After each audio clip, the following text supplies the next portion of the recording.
If people are just looking for deals from you instead of the service that you provide, get with better clients because they're going to treat you bad the whole time anyway. They're probably not going to refer anyone to you, and the people they do refer are probably not great humans just like them.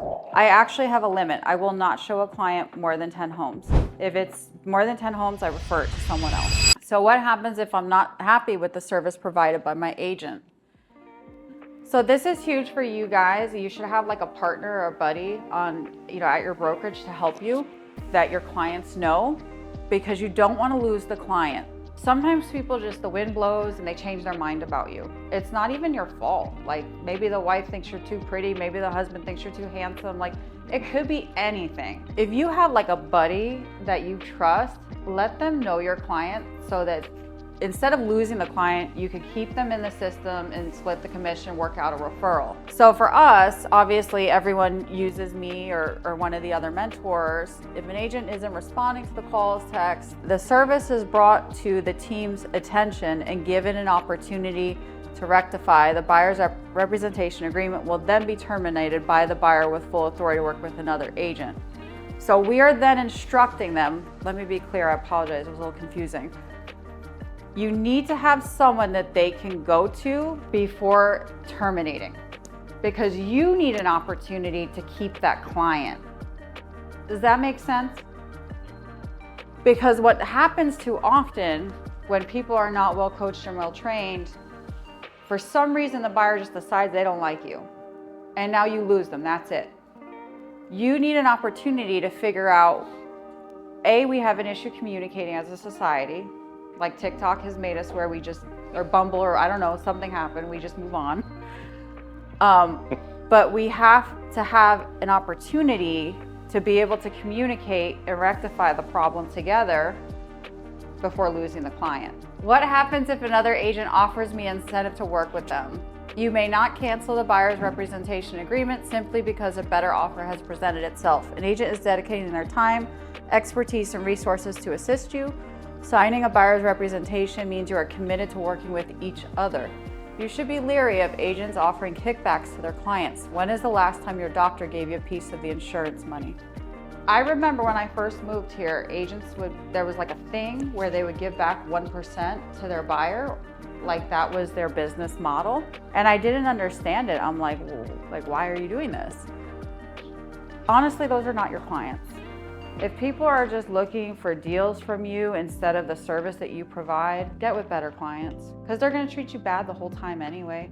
They're probably not going to refer anyone to you, and the people they do refer are probably not great humans just like them. Explain that to people because sometimes they're just uneducated, so educating them will help. Sometimes they're just deal makers and it's better to avoid them. What happens if I change my mind about purchasing a home? Do I owe you anything? So here we go, keeping the relationship and getting something out of it. Because does everyone we help buy a home from us? No, they just don't. A thank you for the time and effort is all that you owe. If you feel your agent has provided spectacular service, it is worthy of a 5-star review and/or a recommendation to your friends and family. This is how buyers who aren't quite ready to pull the trigger reward our agents for their excellent duty. We understand that buying is scary and never want a client to feel pressured into something they don't want. We will be here for you whenever you are ready. Our coach calls that the friendly goodbye. So now, do they feel like, dang, I can't call them back. They're gonna be mad at me. Or are they like, oh yeah, I'll call them when I'm ready. What do I get for paying 3%? This is what's on everyone's mind, right? So I could teach a whole other class on how to, present yourself and present this. I'm just going to give you the quick explanation. My duties to you are to assist you with locating a property to suit your needs, negotiating a price and terms that are acceptable to you, to negotiate repairs, appraisal problems, and ultimately to help you get the home you want at the price you want and the time you want. So this is the most important, to get you the home you want and the time you want at the price you want. If you break it down, everything you're going to do for them, that's really what it is. And when people say things to you like, because this is going to happen, why don't I just go to the listing agent? I don't need you anymore.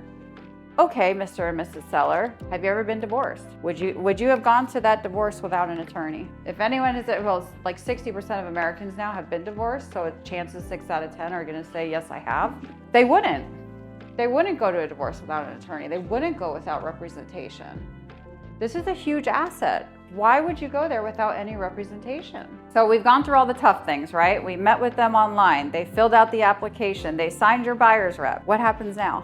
So everyone, when I say this, like walks out the door or hangs up the phone. I'm gonna comb the inventory for you, and I'm gonna show you the 3 to 5 best homes, and that's it. I actually have a limit. I will not show a client more than 10 homes. If it's more than 10 homes, I refer it to someone else. And the truth is, I really am combing the inventory. Like, I have asked so many questions about exactly what they want.